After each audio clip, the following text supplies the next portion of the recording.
ఈ యొక్క కళ్యాణాన్ని ఇక్కడ జరిపించుకొని, ఎందుకంటే ఏ కళ్యాణం దేవుడి కళ్యాణం మనం జరపం, స్వామివారే జరిపించుకుంటారు, అది రాసిపెట్టి ఉంటుంది.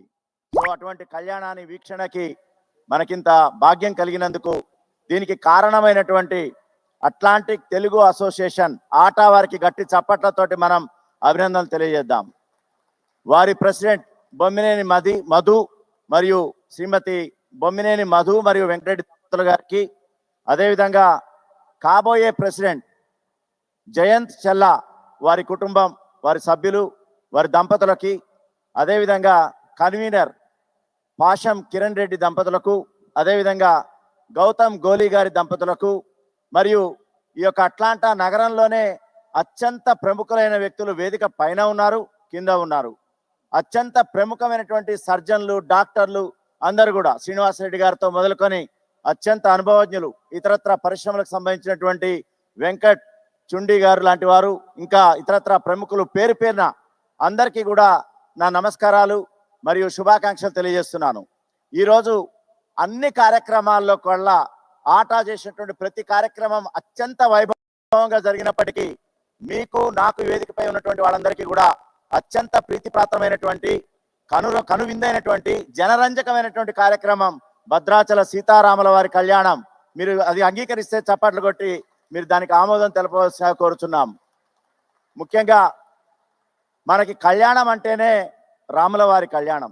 ఏ కళ్యాణం జరిగినా ఎక్కడ జరిగినా ఒక పాట వినిపిస్తుంది, మీకు తెలుసు. శ్రీ సీతారాముల కళ్యాణం చూతం రారండి, అది లేనటువంటి పాట ఆ కళ్యాణం జరగదు. అది తప్పనిసరిగా ఆ పాట వినిపిస్తుంది. అంటే కళ్యాణం అంటేనే రాముల వారి కళ్యాణం. వేరే దేవుడి కళ్యాణం కంటే కూడా రాముల వారి కళ్యాణం మొత్తం పామరుడు నుంచి పండితుడి వరకు వాళ్ళ నోట్లో ఉన్నటువంటి ఈ యొక్క పాటని మరియు వారి యొక్క కళ్యాణాన్ని, ఎందుకంటే జనరంజకమైనటువంటి పాలనని, ఆదర్శబద్ధమైనటువంటి కుటుంబాన్ని వారు ఏ విధంగా ధర్మబద్ధంగా ఏలాలి, రాజ్యాన్ని ఏలాలి, కుటుంబాన్ని చేయాలని చెప్పినటువంటి మహాపురుషుడు దేవుడు శ్రీరామచంద్రుడు. దక్షిణ అయోధ్యగా పొందినటువంటి భద్రాచలం క్షేత్ర మహత్యం మీకు తెలవంది కాదు. మా అయ్యగారులు చెప్పారు, స్వయంభూ ప్రతిష్ఠించింది కాదు ఎవరు, స్వామి వైకుంఠం నుంచి స్వయంగా చతుర్భుజుడై మొత్తం శంఖచక్రధారుడై ధనుర్బాణాలతోటి వామపీఠాన స్వయాన సీతాదేవిని కూర్చోబెట్టుకొని, అదేవిధంగా వామపక్షాన లక్ష్మణుడితో సహా మన భూలోకానికి భద్రాచలానికి భద్ర మహర్షి యొక్క తపస్సుకు మెచ్చి వచ్చినటువంటి అవతార పురుషుడే మన రాముడు శ్రీరామచంద్రుడు. ఈ శ్రీరామచంద్రుడి యొక్క కళ్యాణం అంటే లోక కళ్యాణం. ఈ కళ్యాణం లోకమంతా కూడా మంచి జరగాలని జరిపేటటువంటి కళ్యాణమే లోక కళ్యాణం.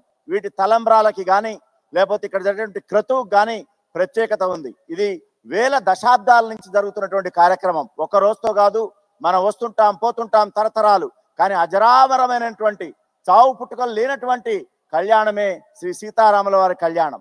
సో శ్రీరామనవమి రోజు జనరల్గా భద్రాచలంలో జరుగుతుంది, కానీ మన అట్లాంటా నగరానికి ఈరోజు అత్యంత వైభవపేతంగా ఇక్కడ కళ్యాణం జరగటం అనేది చాలా ముదావహ పరిణామం.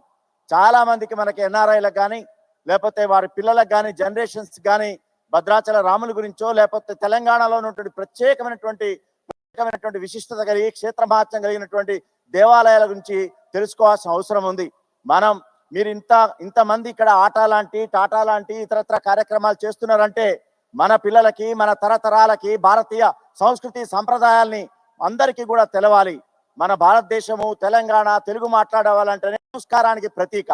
సో ఇక్కడ ఉన్నటువంటి కల్చర్ వారికి రాకూడదు, మంచి కల్చర్ రావాలి అంటే భారతీయమైనటువంటి సంస్కృతి సాంప్రదాయాలు మన పిల్లలకి తర్వాత తరాలకి రావాలని చెప్పే మీరందరూ కూడా కోరుకుంటారు. దానిలో భాగంగానే మీ కుటుంబ సభ్యుల్ని కూడా ఇట్లాంటి తెలుగు సభలకి, అదేవిధంగా ఇట్లాంటి కళ్యాణాలకి మీ అందరు కూడా జనరేషన్స్తో తీసుకురావడం జరుగుతుంది. తెలంగాణ ప్రభుత్వం కూడా చాలా మంచి కార్యక్రమాలు చేస్తున్న విషయం మీకు తెలుసు. ఈ భద్రాచలం టెంపుల్ కూడా గౌరవ ముఖ్యమంత్రి గారు రేవంత్ రెడ్డి గారు వారు పదవి తీసుకోగానే వెంటనే భద్రాచలం వచ్చి రివ్యూ చేసి 150 కోట్లతోటి భద్రాచల క్షేత్రాన్ని అభివృద్ధి చేయడానికి పెద్ద కార్యక్రమం తీసుకున్నారు. దానికి మీ వంతు సహకారం కూడా అందించినట్లయితే, ప్రభుత్వం దగ్గర డబ్బు కొదవలేదు కానీ భక్తులు కూడా తలా ఒక సహాయం చేసినట్లయితే ఆ పుణ్యంలో మీరు కూడా భాగస్వాములు అవుతారు. భద్రాచలంలో మాడవీధులు అంటే భద్రాచల క్షేత్రం చూసిన వాళ్ళకి ఐడియా ఉంటుంది. మాడవీధులు కల్పి